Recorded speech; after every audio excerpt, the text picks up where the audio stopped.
Hi folks, this is Rob at Uftring Subaru. This video is going to show you how to pair your iPhone via the Bluetooth connection to the Subaru Crosstrek. First, start by touching the settings menu on your Bluetooth phone, then open up the Bluetooth submenu, then go ahead and push the phone button on the touchscreen.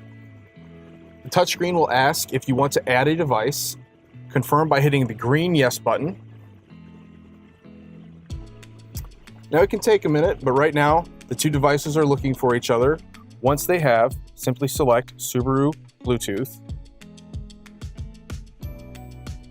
The phone and the car will then show a code. You want to verify that the code is the same on the phone as it is on the car.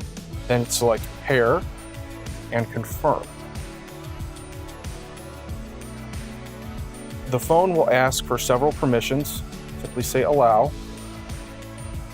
And then the car will also ask if you want to download your phone book contacts.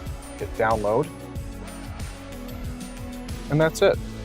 Once the phones are paired, you'll have several different options, such as Messages, Phone Book, Direct Dial Keypad, Recent Calls, and Favorites.